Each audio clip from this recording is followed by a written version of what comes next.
Olá pessoal, tudo bem? Espero que esteja tudo bem com vocês. Estamos gravando mais um vídeo com a permissão de Deus. E o assunto que eu resolvi falar com vocês hoje é relacionado às mudanças do novo CPC, os impactos da mudança do novo CPC no direito tributário. Nós temos esse curso aqui no nosso escritório, é um curso de umas 4 horas mais ou menos. E eu vou falar com vocês aqui sobre pequenos tópicos, gravar alguns vídeos abordando alguns aspectos que eu achei bastante interessante com essas mudanças do novo CPC relacionadas ao direito tributário. E a matéria que eu escolhi para falar com vocês hoje foi sobre o artigo 496 do novo CPC, que eu vou ler aqui para vocês. Ele diz o seguinte: está sujeito ao duplo grau de jurisdição, não produzindo efeito, senão depois de confirmada pelo tribunal, a sentença proferida contra a União, os Estados, o Distrito Federal, os municípios e suas respectivas autarquias e fundações de direito público, que julgar procedentes, no todo ou em parte, os embargos à execução fiscal. Então, nesses casos, em sentenças proferidas contra o município, Estado, União, Distrito Federal e nos julgamentos dos embargos à execução fiscal, haverá necessariamente o duplo grau de jurisdição. O que é o duplo grau de jurisdição? Muitos de vocês que são advogados, estudantes, sabem que em determinadas decisões envolvendo esses entes públicos, mesmo que a União, o Estado, o município, o Distrito Federal não recorra, se foi uma decisão contrária aos interesses do fisco, é obrigatória a remessa desse processo ao duplo grau de jurisdição, ou seja, ao tribunal, para que o tribunal reaprecie novamente toda aquela matéria que foi julgada. É isso que é o duplo grau de jurisdição. Mas não é o ponto específico que eu quero tratar com vocês hoje. Vamos continuar. Nos casos previstos neste artigo, não interposta apelação no prazo legal, ou seja, o recurso por parte da União dos Estados, do Distrito Federal e do município, o juiz ordenará a remessa dos autos ao tribunal e, se não o fizer, o presidente do respectivo tribunal avocá-los-á, ou seja, ele vai solicitar aquele processo. Em qualquer dos casos referidos no parágrafo 1º, o tribunal julgará a remessa necessária. Pois bem, o assunto que eu quero tratar com vocês na aula de hoje é especificamente o parágrafo 4º do artigo 496 do novo CPC de 2015, que entrou em vigor, se não me falha a memória, 18 de março de 2016. E ele diz o seguinte: também não se aplica o disposto neste artigo, ou seja, o duplo grau de jurisdição, quando a sentença estiver fundada em súmula do Tribunal Superior, em acórdão proferido pelo Supremo Tribunal Federal ou pelo Superior Tribunal de Justiça em julgamento de recursos repetitivos, em entendimento firmado em incidente de resolução de demandas repetitivas ou de assunção de competência, e entendimento coincidente com orientação vinculante firmada no âmbito administrativo do próprio ente público, consolidada em manifestação, parecer ou súmula administrativa. Pronto.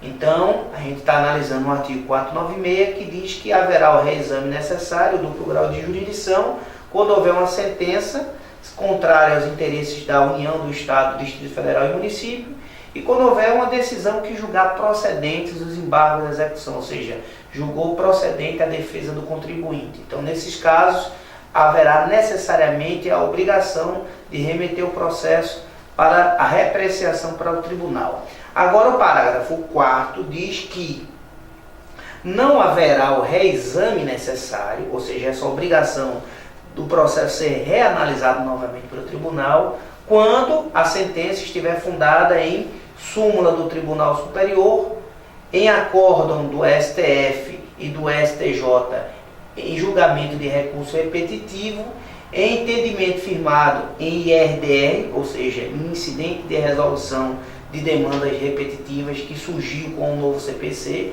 isso é uma aula à parte que a gente vai falar sobre isso, em entendimento coincidente com orientação vinculante firmada no âmbito administrativo. Essa questão eu acho interessante, pessoal, pelo seguinte motivo.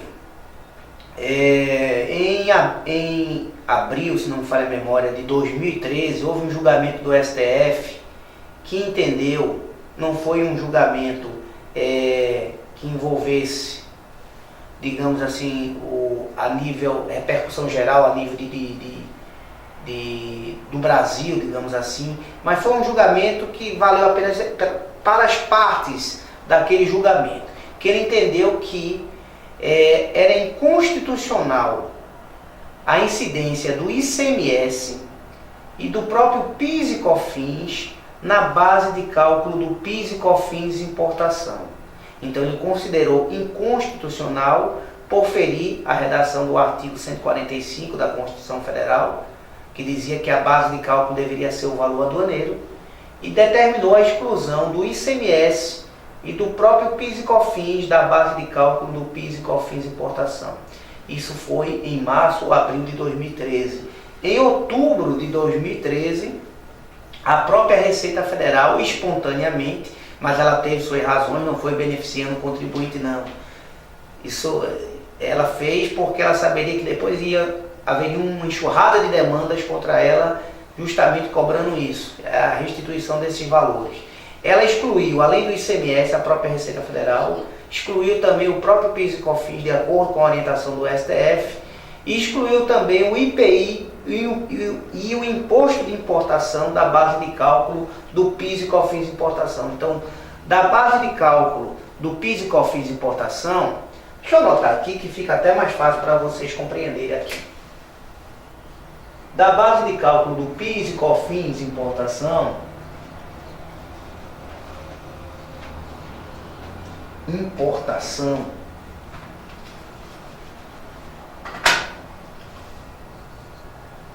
o STF excluiu o ICMS, isso desse julgamento que aconteceu no início do ano de 2013, e o próprio PIS e COFINS, importação. Isso o STF excluiu. Aí a Receita Federal, em outubro de 2013, além do próprio ICMS, do PIS e COFINS importação, também excluiu o IPI e o imposto de importação. Então, o ICMS e o PIS e COFINS importação foi excluído pelo próprio STF. A Receita Federal, além disso, também excluiu o IPI e o imposto de importação da base de cálculo do PIS e COFINS importação. Então, depois desse julgamento, o que aconteceu?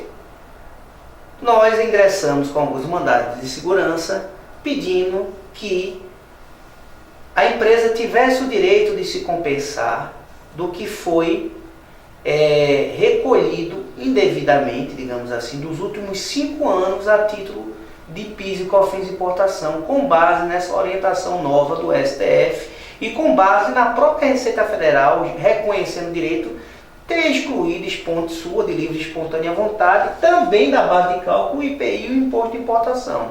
Então, foram julgadas procedentes a favor dos contribuintes essas ações, porque o STF tem esse entendimento, e a própria Receita e a própria Procuradoria da Fazenda Nacional, com base em uma portaria conjunta com a Receita Federal, não recorre mais dessas decisões, porque existe uma própria portaria, um próprio parecer do chefe da Procuradoria da Fazenda Nacional, dizendo que nesses casos, por já estar consolidado o entendimento, não há mais a necessidade de recorrer.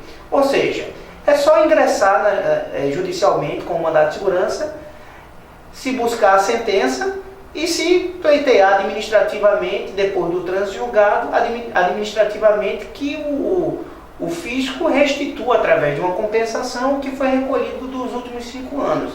Aí que vai a questão desse parágrafo 4º do artigo 496 do CPC. Por quê? Porque a lei do mandado de segurança, que é a lei 12.016/2009, diz que automaticamente deverá ocorrer a remessa necessária quando houver a concessão da segurança, ou seja, houver uma sentença favorável ao contribuinte, dando direito, concedendo a segurança, dando direito que ele está buscando, concedendo a segurança a favor do contribuinte. Então a própria lei do mandado de segurança diz que haverá a remessa necessária.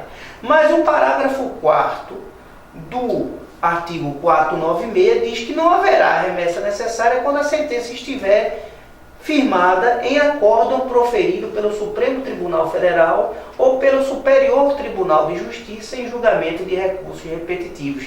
Volto a dizer, esse julgamento do STF foi um julgamento que envolvia apenas aquelas partes que estavam demandando essa questão.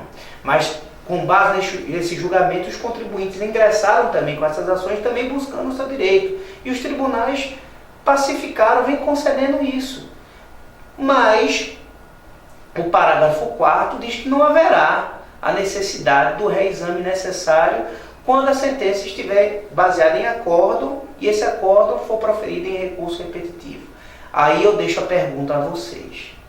Se a lei do mandado de segurança, que é uma lei específica, 12.016/2009, diz que toda vez que houver uma sentença favorável ao contribuinte concedendo a segurança, haverá necessariamente a remessa necessária para o tribunal, para que o tribunal reavalie a matéria, e o parágrafo 4º do artigo 496 do CPC, do novo CPC, diz que quando a sentença estiver baseada em acórdão do STF, como esse caso do PIS e COFINS de importação, que está baseado em acórdão do STF, mas não é em regime de recurso repetitivo, haverá ou não a necessidade dessa sentença concedida nesse mandado de segurança ser reapreciada pelo tribunal. Poderá o contribuinte, apenas com essa sentença e com base nesse parágrafo 4º do artigo 496, já se compensar administrativamente e solicitar à Receita Federal que o nosso cliente já se compense do que recolheu indevidamente dos últimos 5 anos, ou obrigatoriamente haverá a remessa necessária, porque a lei do mandado de segurança, que é uma lei específica, diz que haverá a remessa necessária. É esse o questionamento que eu coloco sempre aos meus alunos aqui e coloco também para vocês. Eu já fiz esse questionamento em alguns processos nossos, onde a empresa tinha um bom crédito a ser compensado, houve a sentença favorável a ela, e eu solicitei ao juiz que, com base nessa nova redação do parágrafo 4º, que diz que não haverá a remessa necessária quando houver uma sentença baseada em entendimento do próprio STF, e baseado também na própria Procuradoria, que já tem uma portaria dizendo que não deve recorrer, porque já está pacificado o entendimento, que desse o trânsito em julgado e que a empresa já pudesse compensar administrativamente. Mas em nenhum dos casos, eu confesso a vocês, foi deferido o meu pedido. Todos eles, os juízes entenderam que por a lei do mandado de segurança ser uma lei específica e determinar que sempre que houver uma decisão favorável ao contribuinte concedendo a segurança haverá a remessa necessária, eles entendem que deverá sim existir a remessa necessária para que aquele julgamento seja reapreciado pelo tribunal, no caso do TRF, aqui nosso da 5ª região. Espero ter sido claro para vocês, pessoal. Eu vou gravar também alguns vídeos envolvendo essas mudanças do novo CPC na esfera tributária, especificamente na esfera tributária. Se vocês gostaram do vídeo, não esqueçam de curtirem, compartilharem o vídeo e também escreverem seus comentários no YouTube, porque é importante para mim, para que eu continue semanalmente gravando esses vídeos para vocês de forma exclusivamente gratuita, tratando de questões do dia a dia do nosso escritório aqui no âmbito do direito tributário. Obrigado e até o próximo vídeo, se Deus assim permitir.